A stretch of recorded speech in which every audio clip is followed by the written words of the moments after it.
Udaipur airport का आज का नजारा किसी चुनावी रैली से कम नहीं था। सचिन पायलट के स्वागत में उमड़े हजारों समर्थकों ने साफ संकेत दे दिया कि राजस्थान की राजनीति में पायलट फैक्टर अभी भी उतना ही मजबूत है जितना कभी था। खास बात यह है कि इस बार पायलट ने अपना जन्मदिन जयपुर या अपने गढ़ टोंक में नहीं बल्कि मेवाड़ में मनाने का फैसला लिया। यह निर्णय अपने आप में गहरा राजनीतिक संदेश समेटे है। मेवाड़ की तरफ पायलट की उड़ान क्यों आखिर? मेवाड़ राजस्थान की राजनीति में एक राजनीतिक इलाका है। यहाँ की जातीय और सामाजिक समीकरण कांग्रेस के लिए बेहद महत्वपूर्ण है। अगर कांग्रेस को 2028 के विधानसभा चुनाव में मजबूत वापसी करनी है तो मेवाड़ में पकड़ मजबूत करना अनिवार्य होगा।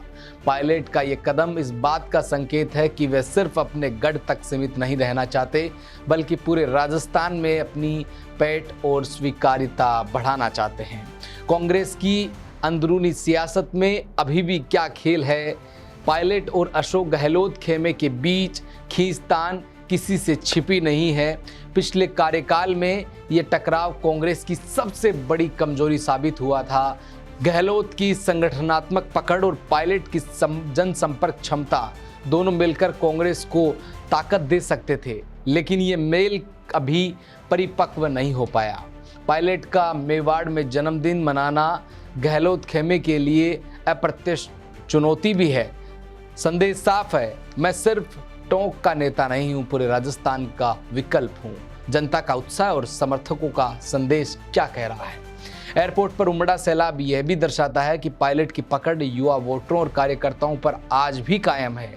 भीड़ महज शोपीस नहीं होती, ये भविष्य की संभावनाओं का पैगाम भी होती है। मेवाड़ जैसे इलाकों में पायलट का ये show off strength Congress high command तक संदेश पहुंचा रहा है कि अगर संगठन को 2028 में बीजेपी के खिलाफ दमदार दावेदारी करनी है तो पायलट को नजरअंदाज करना आसान नहीं होगा। कांग्रेस हाईकमान को क्या संदेश पहुंचा रहा है? एक सवाल ये भी है, कांग्रेस नेतृत्व अक्सर राजस्थान में गहलोत पायलट विवाद को मैनेज करने की कोशिश करता आया है, लेकिन पायलट का ये पावर शो उन्हें सोचने पर मजबूर कर रहा है कि अगर इस ऊर्जा को हार्नेस नहीं किया तो ये पार्टी के लिए नुकसानदेह भी हो सकता है।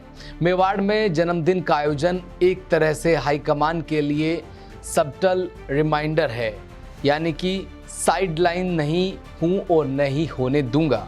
कुल मिलाकर सचिन पायलट का ये कदम सिर्फ एक जन्मदिन समारोह नहीं बल्कि रणनीतिक और राजनीतिक रूप से सजग चाल है। मेवाड़ में यह आयोजन कांग्रेस के लिए चेतावनी और अवसर दोनों की तरह है। चेतावनी इसलिए कि अगर पायलट की ऊर्जा और लोकप्रियता को दबाया गया तो ये असंतोष का कारण बन सकता है। अवसर इसलिए भी अगर इस करिश्मे को कांग्रेस अपने संगठनात्मक ढांचे में समाहित कर ले तो राजस्थान में पार्टी की जमीनी जड़ें और मजबूत हो सकती है। राजनीति की भाषा में कहे तो ये सिर्फ जन्मदिन नहीं बल्कि पावर शो विद मैसेज था।